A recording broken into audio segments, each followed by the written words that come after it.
Okay, let's try and make a Triceratops guy.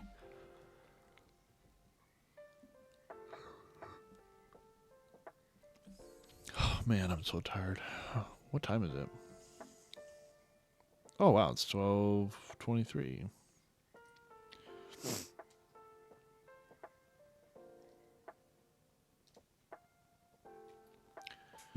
Okay. Yeah, one in the back is a bit stronger. Haha, designs are a little stiff lately. Okay, that's right. You said that already. Let's see.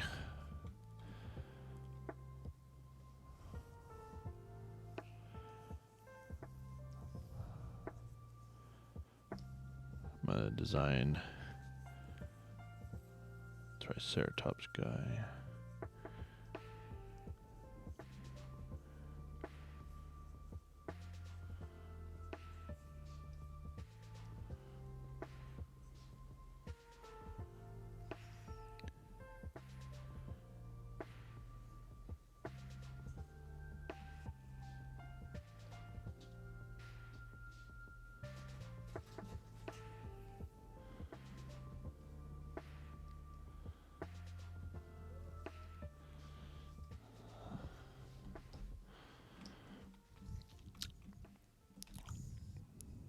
Let's see.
Thanks, man.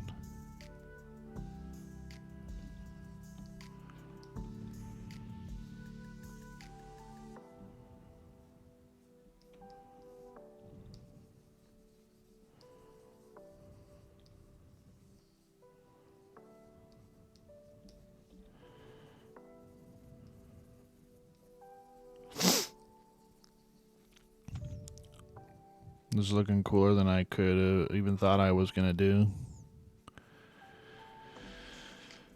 Dude, I draw so much that I amaze myself now because it's like fucking so much drawing. I'm gonna. I'm pulling a kind of like oh, what's his name? The guy that was really great, helped make. I'm pulling a Jim Lee right here. You know, I remember I watched a documentary on Jim Lee, and he just once he joined Marvel or DC or something, and he just like he was just starting out. But I saw some of his early drawings, and he wasn't really that great. And then like he started to go like mega. Like he kept improving faster than anybody in the industry. And eventually he just kicked everybody's butt, you know, because he kept improving so much, so fast, people couldn't stop him. This is like my Jim Lee time right now, you know. I'm grinding. I'm grinding fucking hard, you know. And so I'm like super practiced. But you know, not I to inspire you a bit. I was not too long ago. I was in like one of the worst depressions of my life, and I had not drawn as very much.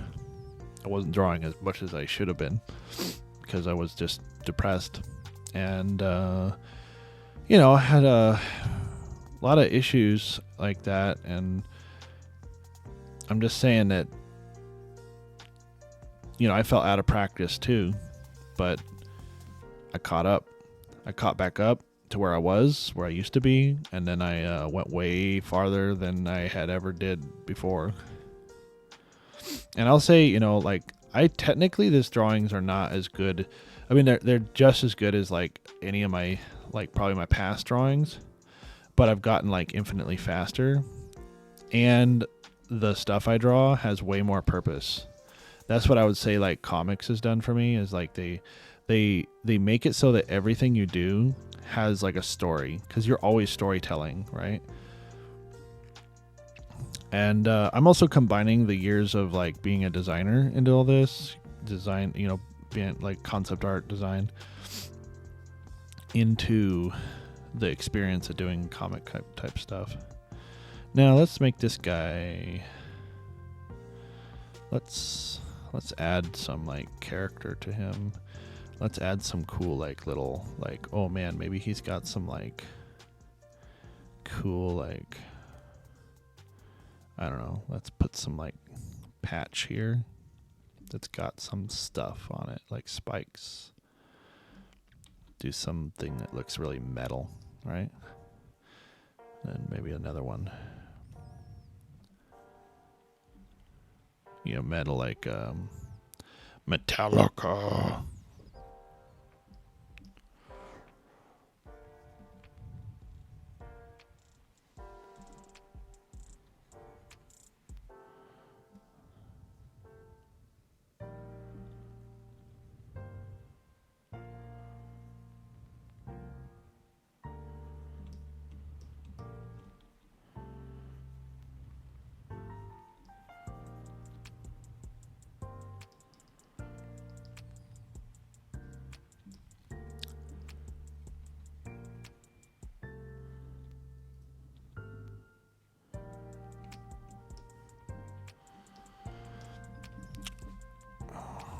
How long have I been working on this? Can't be more than 10 minutes, right?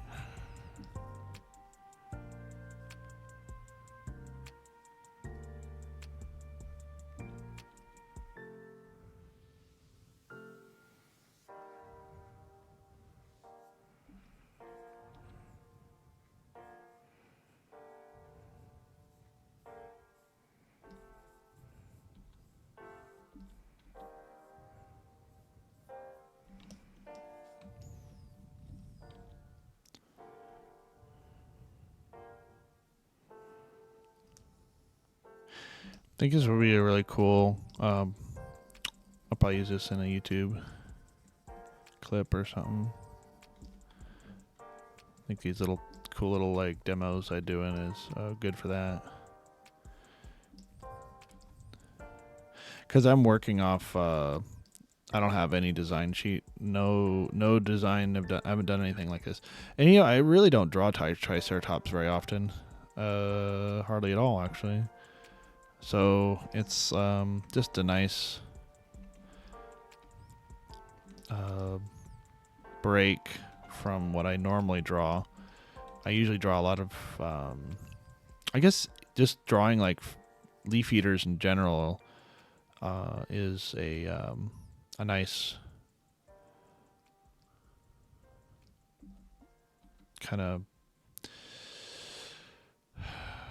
divergence because a lot of my main characters are, meat eaters.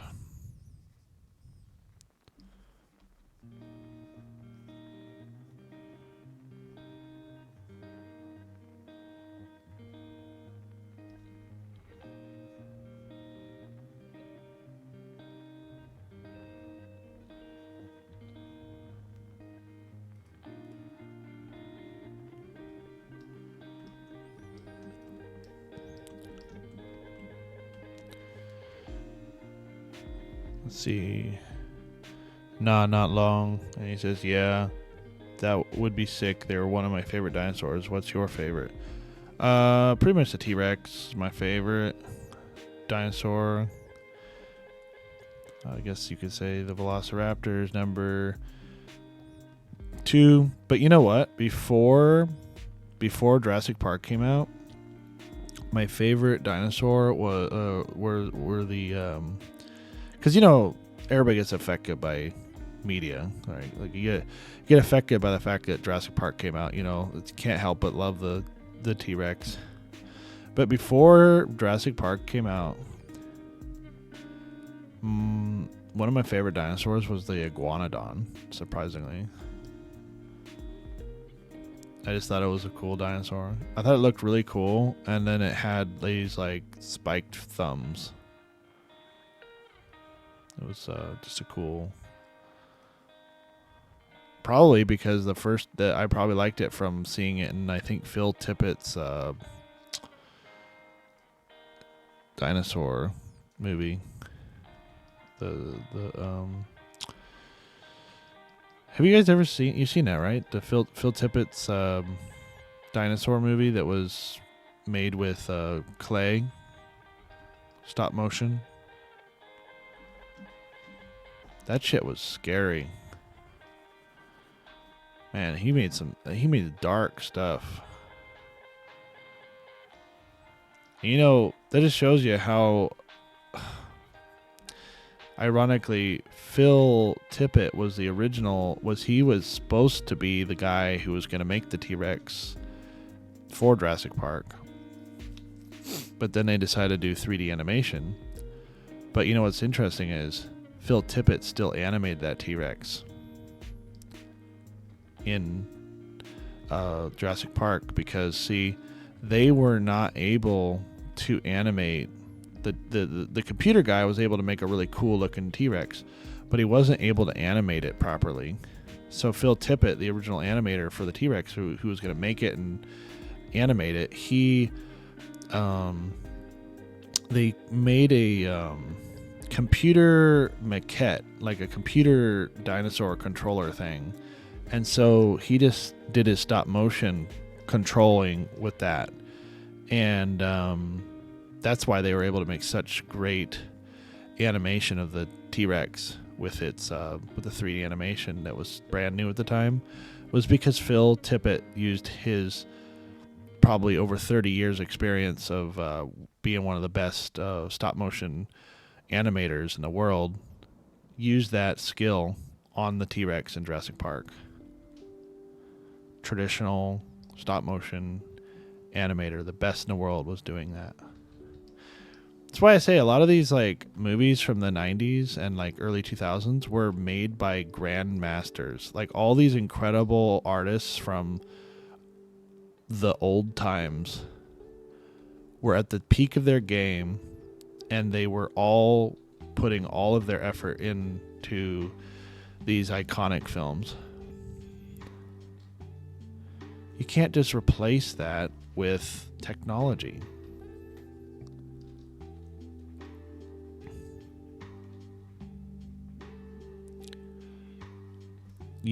With every advancement and whatever like shortcut you think you're getting, there's always a price, a hidden cost to using it. I'd say I prefer 2D animation over 3D animation. I wish Disney never stopped making their 2D animated films. They were iconic and beautiful. and they had a real amazing artist culture that was being enriched in that company, that it really promoted the whole idea of being artists and promoting artists to putting artists on a pedestal and giving them the money and the resources to make these products, these movies, these iconic movies. And it really created this like a tradition of greatness there. But once you start taking away little bits of the art, like these great artists out of the picture, you start to see less and less like humanity, more machinery. And the more we get further away from our humanity, the less and less what we're looking at is art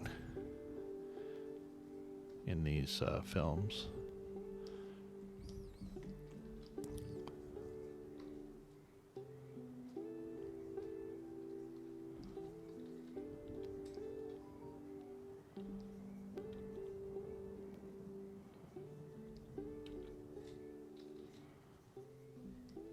Let's see.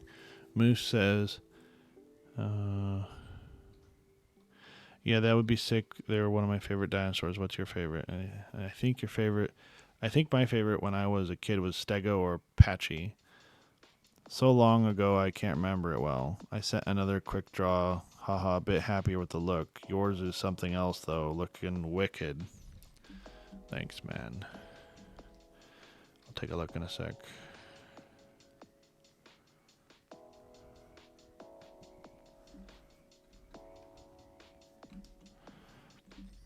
I hope this drawing here gets people excited about what's going to come in Neoterra, because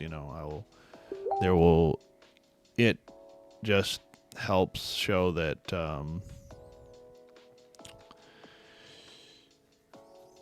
there's a lot of great creatures that are coming, a lot of great things to discover that I will be drawing.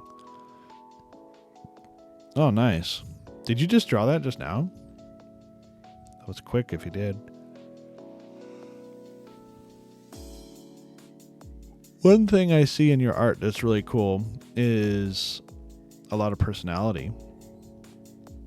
I think that your personality in the drawings are coming through, which is very good, because when you have personality put into it,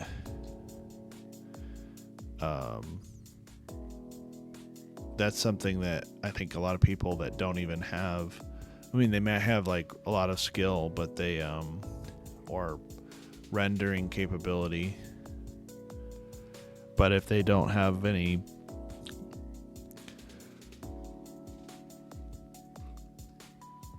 personality, then the character looks kind of dull.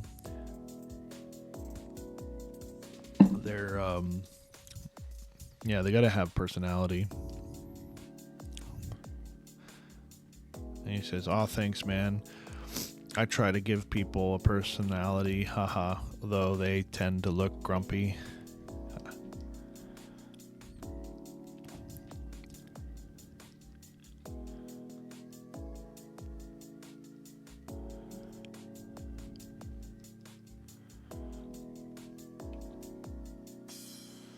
See, I'm trying to figure out what I'm gonna do here. Maybe trying to figure out how to like add little bits of detail that would add some kind of personality to this character.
Harmus says, a hard thing to develop in my own IP is how to make some of my zombies recognizable as individuals.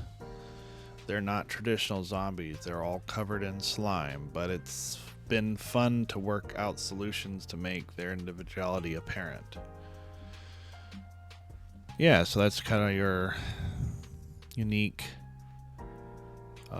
solution, all right? Your unique situation that can help your project shine.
Save this before I lose it. Okay.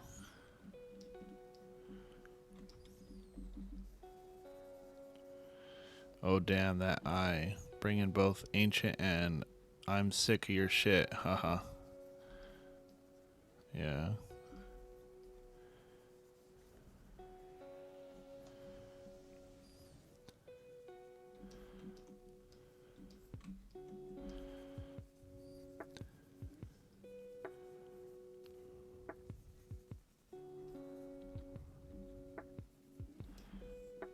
Yeah, and he's got like a Triceratops shield here. If you noticed that.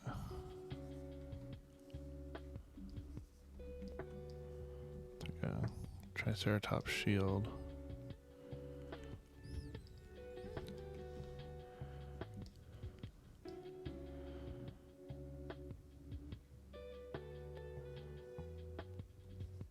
Nice.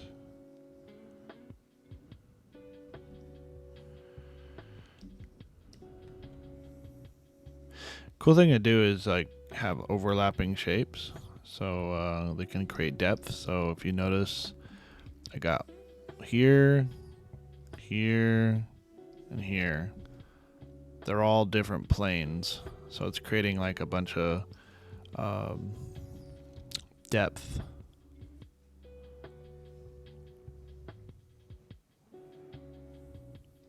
And then I got this one in the back here.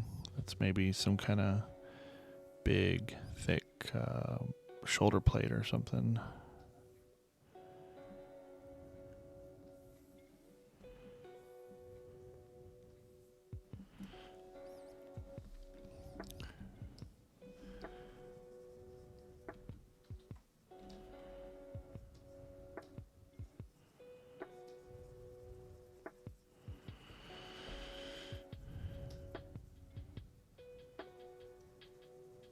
Flip my canvas a lot around, like I rotate all the time because I just like to push I like to go in the right, like the same direction a lot for my own. I just think I get better lines when I'm going in a certain arc of my arm.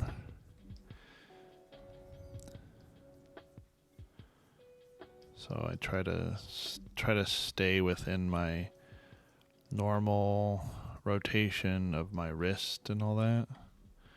And I'll make better marks that way. That's why I'm always rotating. And I think that's why it might be funner to watch my drawings. And I think people will eventually catch on to seeing that I flip the canvas a lot. And that really, not flip the canvas, but I rotate things. I rotate the canvas. And I think it adds, like, it's kind of like an active camera. And when you're doing art, a lot of times you're just kind of sitting there looking at paint drying. You know, it's very just like stagnant camera movement. Like if you're just always sitting and seeing it like from that perspective and it doesn't change at all, it's, you know, the camera angle isn't, you're not getting to, the audience isn't really getting to go and zoom in and zoom out and see things more from my perspective. Because my perspective, I'm always zooming in and out. I'm always going, looking around, seeing things from a different angle and whatnot, rotating around and zooming in and out to like get that, see what it looks like from far away, see what it looks like when it's up close. You know, I think that really helps probably. I always, when I was at art school, I did this thing that I think like very few people did until my teacher told all the kids that what I was doing was, I was the weird kid in class who in the life drawing would always go, okay, so most people in the life drawing class, they stick in the same spot. They like find a spot and then they stay there. I'm not like that. I actually find a spot, a different spot for each pose, and I'm like, yeah, I want to draw that pose. I'm gonna go to that angle. And you know what? I got all good angles and made every drawing in my sketchbook look for the life drawing. I made every one of them look good, like good enough to post online, because I was the dictator taking charge of my composition. I was composing each figure drawing that I did, while everybody else would just take whatever slop was given to them. Let's see. Moose says, is it a carrying a fallen friend into battle kind of situation, or wielding his rival's remains as a trophy? I love how you make some good storytelling and image by playing with this sort of motif. Yeah, to me, it's like when you are drawing on paper, it's natural to rotate it, so it's nice to see it carry over to digital. Yep. Yeah, I do that traditionally too. I'm always like rotating paper to get that correct motion of my hand. You see like what I'm doing with my hand on the bottom right? Always kind of going in this direction like this, because that's the natural flow of my wrist and arm. I just draw better lines when I'm doing that. Why not give yourself the advantage? And hell, if you're going to digital, why would you want to have a, you know, if you're not going to rotate like you do in traditional, you're putting yourself at a disadvantage now. Like working, if you're not able to do what you can do traditionally, you're actually going backwards working digitally. So you got to be able to do what you do traditionally at least. You got to have that same freedom to rotate the page, or else you're, yeah.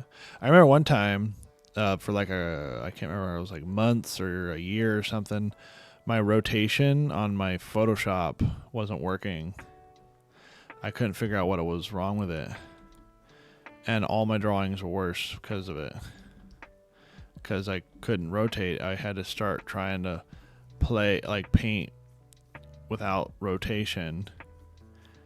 And I hated painting when I couldn't rotate. Because I just felt like I was doing everything worse than I could do if I had just had my rotation. You know, I haven't had any problems like that at all in Clip Studio. It's just worked. Not have one like real technical problem like that. So you can say I'm a happy Clip Studio user.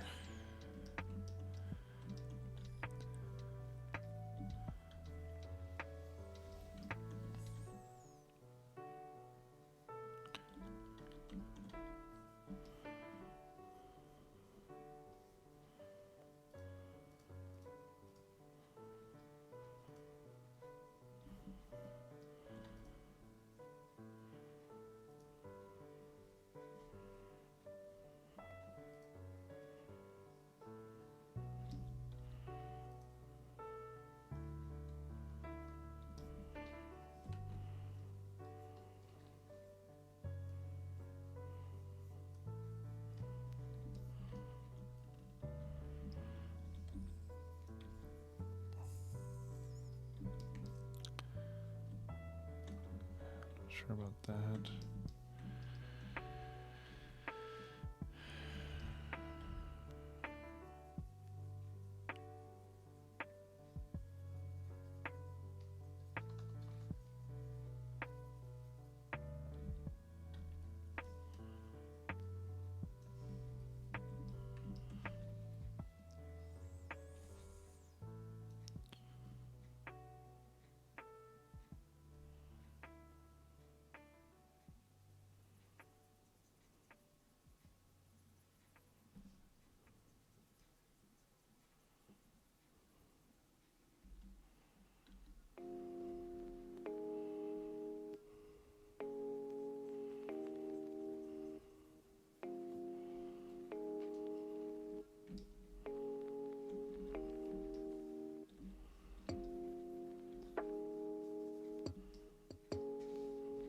Yeah, to me, it's like when you are drawing on paper, it's natural to rotate. It's so nice to be able to carry over. Oh, you already said that. I thought I saw something new.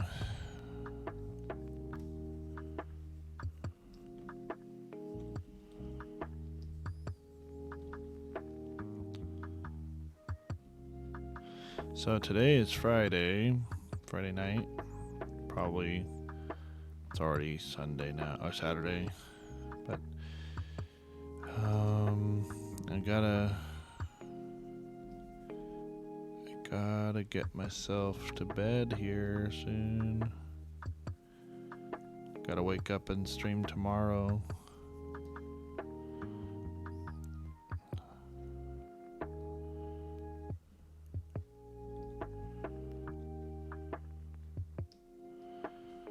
I keep starting at it. Like today I didn't get to do much because I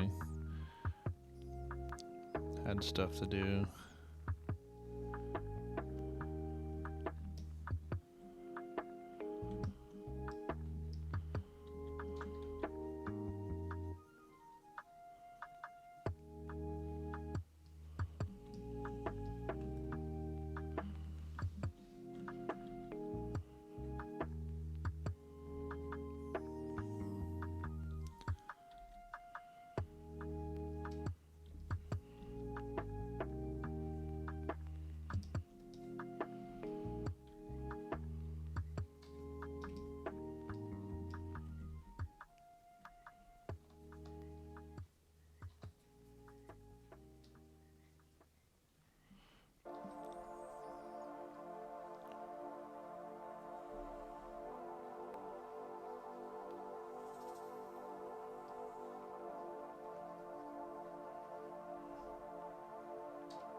And then Moose says,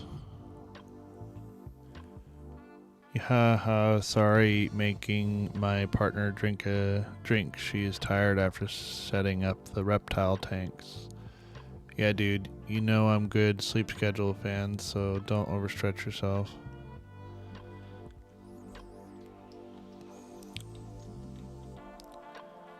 Yeah, I got...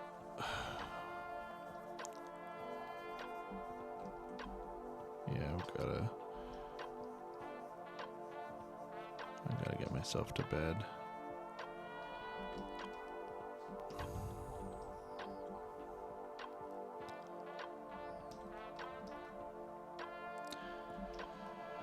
Alright. I can't do this anymore. I gotta go to bed. Alright. I did my part. I got in here and I made sure I did it every day.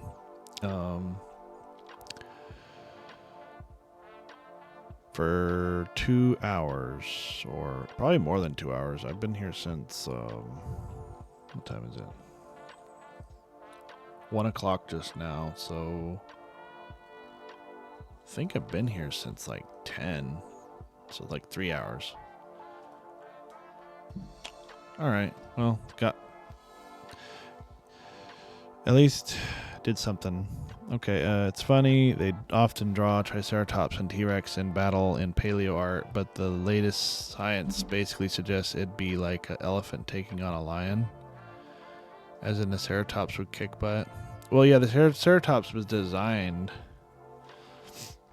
to defend against Tyrannosaurus Rex. It's like everything about it's designed to kill a T-Rex that's trying to get him.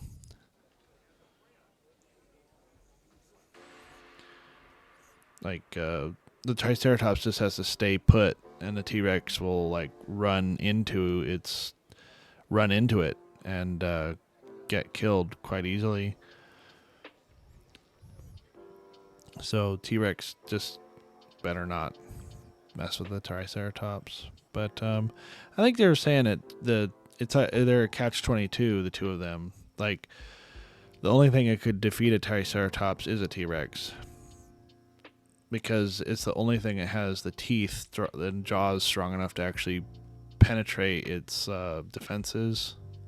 So a very good, powerful T-Rex that's they could overpower a Triceratops. They could beat them, but it was very risky. And they could, most likely, they would probably just hunt after their babies if they could. You know.